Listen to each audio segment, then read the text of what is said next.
Good morning from Panhandle Outdoors, America's only daily outdoor TV show. Your source for fishing, hunting, and information for folks who enjoy the great outdoors. Now sit back, relax. It's Panhandle Outdoors. Good morning, folks. Welcome to Panhandle Outdoors. I'm Winston Chester. Glad you're here on this Friday morning. Got a big show lined up. Got a special guest here, a big fishing report coming up, giving away all kinds of seafood. But first, our weather brought to us by Haney Technical Center. It looks good today. Now, we're calling for some rain for the weekend, but tomorrow, first part, it looks pretty good. So just keep your eyes to the skies and get out there and enjoy the beautiful weather that we're going to have, okay? The high today, 67, low 52. Water temperature hanging in there at 55 degrees. Been that way most of the week. River readings, Apalachicola, Bluntstown is steady at a 3.6, and this one down at Choctawhatchee at Caryville, 4.7. Brought to us by Sandhill Seafood, and we'll be giving away one of their seafood platters in just a little bit. Good folks up that way. Tide chart brought to us by Kent Forest Lawn Funeral Home. We got a low tide at 2:22 this morning and high at 4:25 this afternoon. Really good incoming tide during the day. And our wind, the marine forecast, is not going to be coming out of the north like it has been. It's going to be coming out of the east today, and pretty strong at about 10 to 15. So that's going to change your fishing condition if you're used to fishing in the same area. You got an east wind, which is not a prevailing wind here in the wintertime. All right, let's go ahead and take our break. We'll be right back.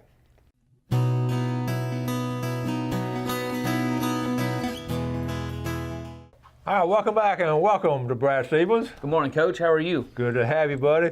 How was your Christmas with the girls? Man, Christmas was absolutely fantastic. It was stress-free. It just rolled. The girls are getting to that age where they were overly excited about even the insignificant things, and it was an unbelievable bonding time for my family. It was really good. That's cool. That's the way Christmas is supposed to be. It's supposed to be. It's gotten, I've made the statement more than once that Christmas is not what it's supposed to be. It's been blown out of proportion, and I'm a retail guy, so I'm partly to blame. But no, we had a fantastic year. That's great. That's great to hear. And then you had a little get-together. I say a little. We talked about here on the show, just getting meeting and greeting at your place down at Sunjammers, and you had a few more people than you thought. Tell us about. We did. Tell us about that. The middle part of January, we had a kayak meet and greet, and everyone knows it's for kayak fishermen, kayak recreational people, we didn't know what it was for. If you had an interest in kayaking, we wanted you to come down to the shop and meet other people with the same interest. There was no agenda, there was no schedule. Some people came in and said, what do we do? I said, you go around and talk to everybody in the room. And there's about 150 people to 200 people that rolled through our doors. So, and we surprised everybody. We got 2 bushels of Apalachicola oysters down from Buddy Gandy's. Check this out right here. And I sat on a 5-gallon bucket for about 3 hours and shucked oysters for the community. It was a fantastic time. So you did the shucking? I did. Now, Dwayne Singletary, he helped me, and a few other people, sat down and helped, but I shucked the lion's share of them. Good for you. So you enjoy doing that? I enjoy shucking oysters. Everybody said, why are you shucking oysters? You have Honor Allen across the street, the national championship of oyster shuckers. So he's over there making money. And there's just something fun. There's something fun about sitting down on a bucket with a rag in your hand and shucking oysters for people, especially people you don't know. I met tons of y'all. I don't remember a whole lot of names because I'm not good at names anyways. But I was just sitting there shucking oysters and.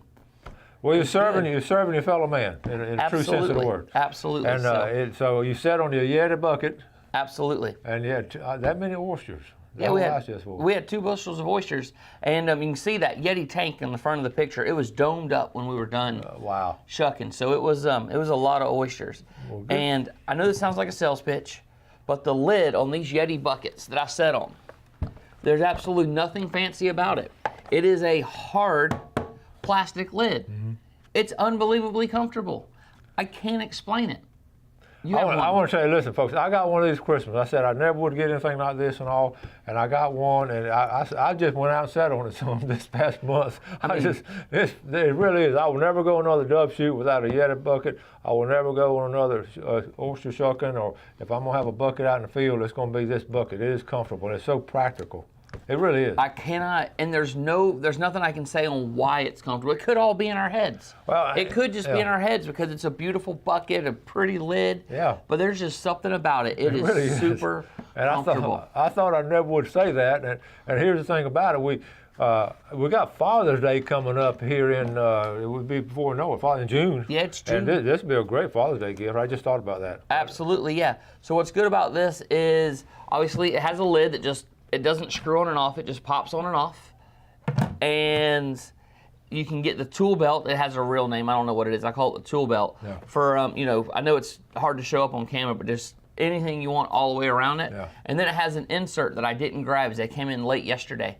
An insert so you can have a little tray that's about 6-8 inches deep to pull out. That's what we ran out of Christmas. We sold almost 100 buckets for Christmas. We could have sold 100 inserts, but we were out of them. They came back in yesterday. Yeah. We got a handful of them left. And like I say, I never would have thought I would, do something like this and take a bucket like that. But I absolutely love mine. And if my generation loves it, think about all the younger folks, and it's just so practical. It is. And everybody's got a little 5-gallon buckets, but this is just a thicker. It's more durable. It's just handy, and I love it. I don't have that color. Mine's gray. Mine's more. It's just a bucket, but know, it is. but There's so many features. It's a If you're on the special boat, that 5-gallon bucket sliding around, this has a 360-degree rubber pad on the bottom. Yeah, all little things. So there's just so many little comfort features. I could literally spend the entire show talking about this awesome bucket. Web handle. I mean, they did a test. It held like 500 pounds from the strap. I mean, you're not going to break it. I always ask my guests, I say, why didn't you think of something like that? I mean, you could have called that the Brad bucket. I could have, but, look, I don't know. You might not so. Could have called it the Panhandle Outdoor Special. We could have done that. All right, we got some, we're always talking about good shoes.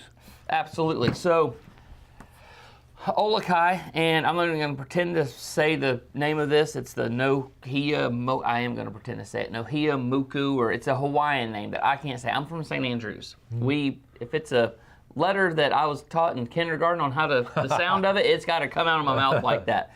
So what I like about these, they're laceless, but it has the bungee to kind of help pull everything around. They stretch quite a bit, so it's easy to get your foot in and over. It has the drain holes on the side so the water comes out, and water will also come out of this mesh. The way that this mesh is printed, it makes it easier for dirt and sand to get out, but not in. I mean, you'll get some in there, your shoes, and you're walking around in sand, but they're really, really good for that. What I really like is it has the drop-in heel. You can just slide your foot in. I know this one won't stay down well. Here, I'll just take a pair off. Hang tight.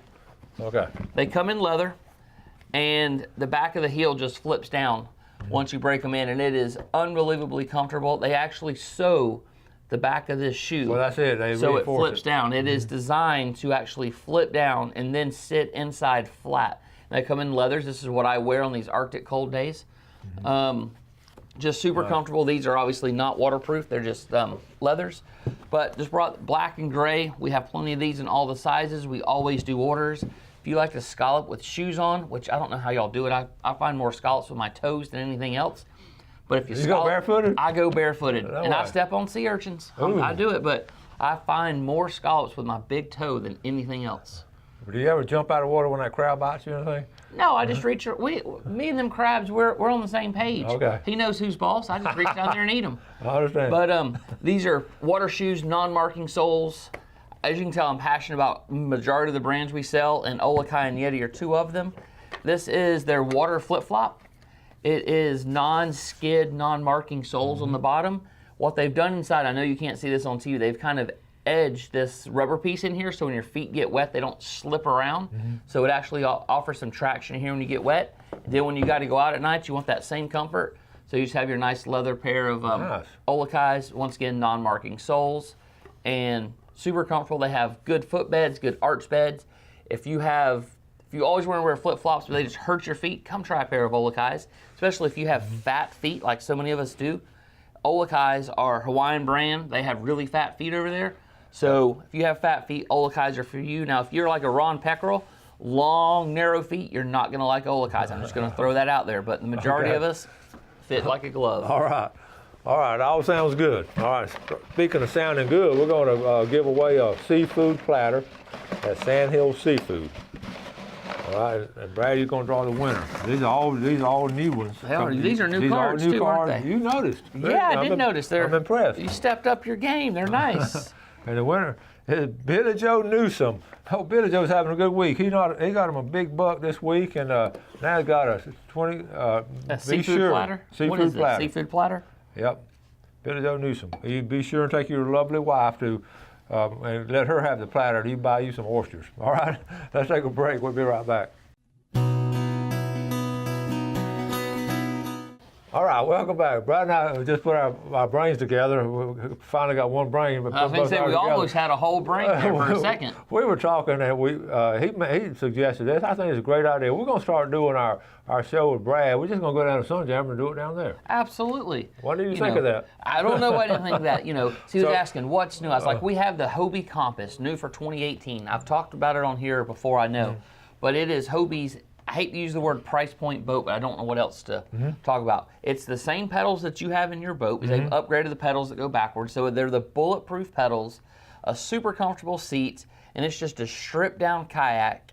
And it is fast, it is stable. It's called the Hobie Compass, and it's under $2,000. Wow. So brand new? Brand new. It's brand new out of the wrapper. Just coming out of the truck, brand new. Absolutely. You got two colors. You have slate blue and seagrass green are the two colors it comes in. I'm partial to the seagrass green.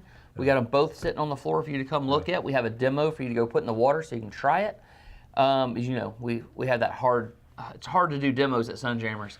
We actually got to walk down the road about 100 yards, 150 yards, and put it in the water. So it's super easy. Just come on down and see us. And let me say this, folks. Don't get into kayaking by starting out with one of those little grocery store models, what I call them, because you're going to be discouraged and all that. You're going to flip over and turn around sideways and all that. Get a good quality, and if you can break in a brand new one like that's awesome right there. Yeah, I tell everybody, it's kind of like fly fishing. You can buy the cheap starter set fly rod and just get discouraged. Get discouraged. Or you can buy a really cheap set of golf clubs and get really discouraged. So it's kind of, kayaking's almost the same way. I mean, so if you do have one of those cheap grocery store kayaks and you like it, but there's all these things you don't like about it, just know that's probably not really kayaking. That's just a product of the product that you purchased. Yeah. It's just special getting on the water in them kayak. Absolutely. It really is.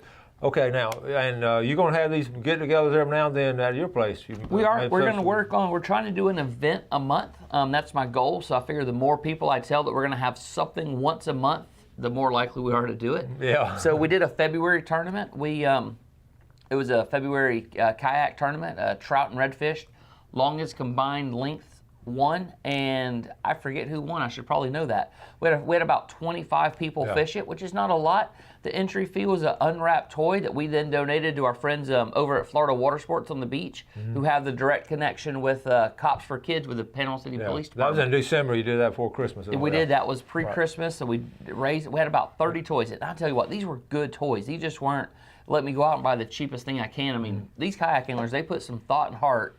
What would my kid want to receive? And we had when my kids, who have everything, walked in and saw the pile of toys, they said, I want that for Christmas, that for Christmas, that for Christmas. I mean, that was, so I almost cried when I saw the quality of the toys, this thing. And then we had our January oyster shucking challenge that I won because I'm the only one that shucked oysters. And then February, we're also going to do a tournament. Valentine's Day is kind of messing us up. I think it's going to be around the 17th. It's going to be a fishing tournament this time, a kayak paddleboard fishing tournament. And in case y'all don't know me, there's always twists and turns. It's not the biggest fish rarely wins. It's about building a community, not seeing who's the best fisherman. Yeah, that's important. Just getting out there and enjoying it. Absolutely. Really. And you got to have rod holders to go fishing. This is from our friend Luther up at Yak Attack. 100% of this was designed, built, and manufactured in Virginia. Really? Everything Yak Attack has is manufactured in the United States. The only exception for that is the stainless hardware does come from overseas. They just cannot get that stainless hardware locally, or not locally, domestically. So they have an engineer team up there. They have all the tooling up there. That 100% of this comes in raw materials that they source from the United States, make a United States-based product. So your rod just flips right in here, and it sits here, and then this pivots around to lock it in so it won't come out. It will also work for a bait caster. You have, if I spin it all the way around and we're to spin it, your bait caster where your trigger goes there, spinning rod. It's just kind of the all-around kayak rod holder. It's designed to fit on tracks. Luther redesigned this. Okay. You'll have a little, TV fail. Okay. I can't get it out. So this slides in. This slides in a track, and you don't have a track on your boat, come down to the shop and we'll just we'll slides in. Yeah. This just slide. It's just a T-bolt. It slides in and then you just tighten it down. Rod holder pops on top. It'll rotate 360 degrees. This one articulates here. It articulates here. So it's just a really good all-around rod holder. And there's just so many accessories that will attach to the tracks on your boats. We have cup holders. This is a paddle holder. I know it didn't look like much, but if this was the paddle, it would just come in and then just pop it and hold. That obviously didn't work. It's not a paddle. It's not a freedom handle holder. I know what you're saying because of the flexibility. It just rolls in and it just works. Hey, listen, now those tracks, they can fit on anywhere, can't you? I mean, not necessarily. You gotta have a flat spot to install it. But yeah, like you can put it on the back of a side of a pickup truck. Absolutely. I just had this brainstorm now. This would work when surf fishing. If on the beach, put a track on, okay, put this rod holder on right there on your truck. Absolutely. That would work, seriously. Yeah, all you need is a flat surface and you attach the tracks to it. The majority of your kayaks are coming with tracks these days. Okay. So we're not selling as many tracks as we were, say, 7 or 8 years ago when Luther invented all of this. Because they're kind of built in the kayaks. We're still selling all the accessories. The yak tracks, I like that. Absolutely. So, of course, we don't need to talk about Yeti cups. Everybody knows how amazing they are. And we just got restocked with the Freedom handles. Don't buy the cheap knockoffs. Buy the ones. Make sure that it has the Freedom handle tag on it that are all hand tied here in Panama City. That's cool. So homemade. Absolutely, homemade, homegrown. Okay, that got most of them. Last thing. These, get those. Doggy life jackets. This is a dog life jacket. Put this on Georgie, which is our new dog. If you haven't seen Georgie, come down to the shop and meet him. Follow him on Instagram, Salty Georgie. Jeff needs one of his dog now. So it's just Hobie makes them. A lot of people make them, but it's just dog life jacket. We got them for 2 sizes, from the 20 to 60, then the 60 to 90. And we always talk about our safety on the water and everything. If something were to happen, that's right. Dogs swim. I mean, they're unbelievable, but they also get tired. That's true. What I like about this, the first time we took our puppy off, and if you follow Sunjammers, you saw it on our live video, is I was out on the Hobie inflatable, and the dumb dog just fell off. And I had him 2 days, and he's already, he fell off. He's a Labradoodle, and he saw a duck. I'm pretty sure he went after the duck, but I don't know for sure. So, yeah. But I had a hard time getting him back in the kayak. I just finally just grabbed him and just ripped him up. This has a handle, so you can actually pick your dog up. That's cool. So, that's cool. Very thoughtful. All right, let's get ready for our last drawing. Our fishing game times they brought to us by Blue Water Outriggers. We're looking at 705 to 905. I think I've talked about that, okay? Here we go. Let's look. This is going to be the drawing now. This is for the red snapper and the $20 gift certificate from Dog. The first one is going to be the $20 gift certificate, okay? And that winner is going to be Sarah Taylor from Parker. All right, we got that one. You know, all these people that I've pulled snuff for, none of them's ever brought anything by for me. I can't imagine. I mean, I've never had a red snapper brought. I've never had a to-go box on the seafood platter. And Joel King, Deer Point Lake. Joel King wins the big red snapper. All right. Good job. Now we're going to take a break and come back for our famous Friday fishing forecast.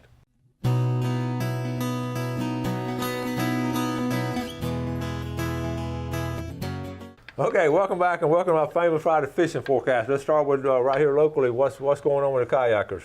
Well, all I got's what Matt's getting. I know y'all are tired of hearing about Matt. Matt's a good fisherman. Matt's been wearing out the redfish, and they're on the flats. He won't even tell me where he's going with that, probably because he knew I was coming on here. But he's been fishing Burnt Mill Creek a lot. A lot of the guys have been Burnt Mill Creek, and they haven't told me this, but I fished Burnt Mill Creek enough to know that they're catching those trout trolling this time of year. You know, there's trout are bunched up, and we had a cold winter, so you got to go back, you know, in your mind 10, 12 years ago, that fishing pattern when we had our last really big cold snap, and we used to troll those creeks. And you'd catch one, then you'd stop, and then you'd cast back to that spot and catch them. Well, you just go around, you got to troll to locate those fish. Yeah. Did he tell you what he's trolling with, or is that his secret? No, now Matt's a redfish guy. He's been out, but just everybody else has been catching them. Okay. I don't know what they're soft plastics, I'd presume, but they're pretty tight-lipped about it this time of year. Okay, and of course that's Burnt Mill Creek. We'll talk about that about every Friday. Burnt Mill, Crooked Creek, but any feeder creek, it could be Whiskey George Creek over in Apalachicola Bay. It could be around Freeport and all, but that's a lot of good fishing right there. I do want to mention bridge fishing. I passed by the Lynn Haven Bridge the other day, and I saw a guy all bowed up, and I know 9 out of 10, 90% chance he was catching some drum along the bridge. So you got bridges, all the bridges all throughout the Panhandle. Again, I always talk about the bridge down here in Apalachicola Bay, the Tyndall Bridge. Now you can't fish from the Tyndall Bridge. I'm talking about where you can stand up and fish. The one in Apalachicola Bay, the old East Point Bridge, and then here in Lynn Haven and over to West Bay. West Bay, those are all good spots there. And also, I do want to mention I've got some good reports this week on red fishing in the pass. Okay, and this is a good time of year to do it when you got it on the incoming tide. If you want to take some guests out and all, and probably if I had a chance to take those Minnesota folks back out, again, we probably would have taken them red fishing in the past instead up in West Bay because it got so shallow on us. So that's a good time of year to catch redfish and all. But kayaking in St. Andrews, if you can, we'll go to Sunjammers right here. Okay, if we're pulling out of Sunjammers, okay, right in here, and you're pulling out here, all these docks. Dock fishing is always going to be good in kayaking. Absolutely, yeah. We have a lot of people launch there. Next to Uncle Ernie's, the boat ramp, where our store is. See Floridopolis, that's the Community Arts Center. We're literally next door. The boat ramp's there. Easy launch, and then come down and fish all back in here. And every now and then, you never know what you're going to catch in Lake Huntington. Yeah. And it's a muddy bottom in there, so when it gets cold, those fish go to that mud. And you got a little channel coming out in here. And it's a good place. There's a good trout fishing through this area right in here, too. And they just dredged the Lake Huntington channel. I haven't been through it, but they had a big ordeal on redoing that, so it should be navigable now to the little bit bigger boats. Okay, East Bay, Callaway Bayou, you can launch all through in here, and then you got Sandy Creek in this area. All good fishing. Again, creek fishing this time of year is going to be your best fishing. Fishing on those creeks right where the mouth comes out. Especially got an east wind coming today. You want to get up here on this backside. I don't talk about this area much, but right here on this backside on Redfish Point, all through here to the Tyndall Bridge, this is going to be some good fishing today with that wind coming this way. Okay, that's some really good fishing. And even this side on Tyndall. And then Crooked Island Sound is going to be good. Mexico Beach, the pier's been pretty good there. We on regular time. Okay, we overboard. Okay, thank y'all for watching. Have a great day and God bless. Thanks for watching America's only daily outdoor TV show, Panhandle Outdoors with Winston Chester, featuring hunting, fishing, and other activities and information to help you enjoy the great outdoors. Join us next time for Panhandle Outdoors.